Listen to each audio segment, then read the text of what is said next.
We're now live. Thank you. Well, good afternoon, everyone. This is decision day, and the idea is to approve the CCBS corporate health and safety and budget, and Patrick's going to talk us through it. Thank you very much, Councillor Reid. Good afternoon, all. The paper in front of you really sets out proposals for the 22-23 budget for the corporate health and safety team. That team is managed under Culture, Communities and Business Services now and has been since May 2021. The first few sections of the report really set out the corporate position in respect of budgets, which I don't intend to go through any details here, but I'd like to draw attention, Councillor Reid, to Section E and Section F, which really go into the specifics around the health and safety side. You'll see in Section E that there is a £67,000 saving on the corporate health and safety budget this year, which is largely as a result of staff vacancies.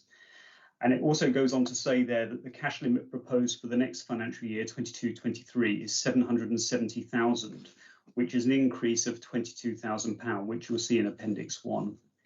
If I just briefly touch on Section F, the savings proposals for revenue, you'll see under paragraph 31 that there is an outstanding £50,000 saving for T21, transformation T21, which is largely as a result of some of our income generation being put on hold during the COVID response.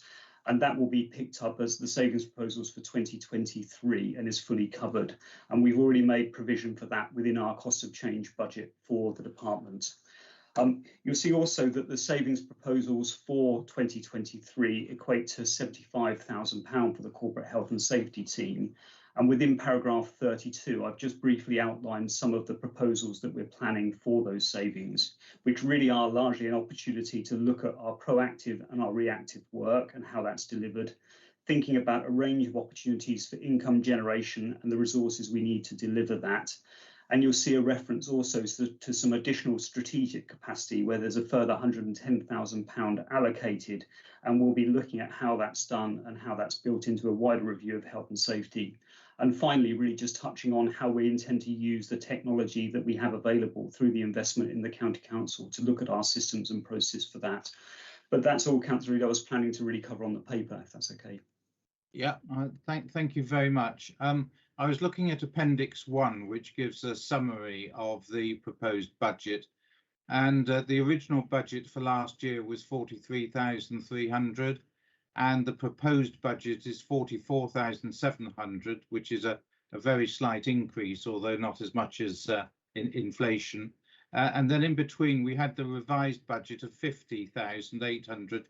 So I was wondering why the just for the record, as it were, the budget went up during this year and how we can bring it back down again. And Councillor Reid, the numbers you refer to there refer to the wider departmental budget, the sort of 44, they're actually £44 million budget for the cash limit for the department. Could I just bring my colleague Sue Lapham in, who's our finance business partner, who can probably give the wider departmental view of that, if I may, please. Sue? Yeah.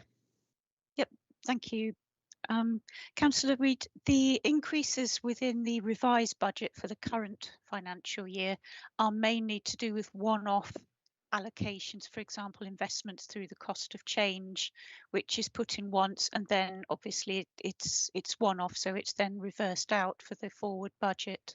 So we have some increases on a one-off basis. A lot of that would be within the culture and communities area, so perhaps not considered at the select committee discussion this morning.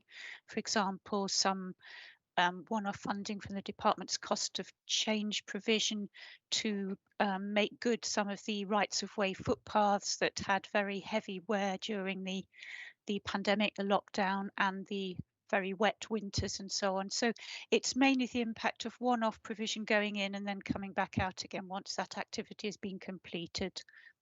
Good. I'm very pleased with that answer, because I'd hate it to pass into folklore that in effect we had a huge amount of cuts going on. Actually, the budget that you're presenting is pretty well business as usual. Okay, and any other points that should be made? Not for me, Councillor Reid, thank you.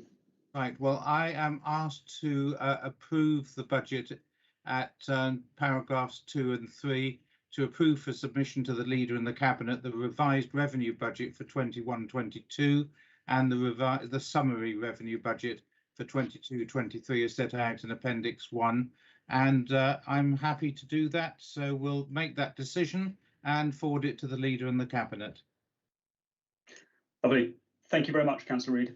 Thank you. And I'll close the meeting. Thanks a lot. Ask for the webcast to be stopped. I'll just confirm when it has.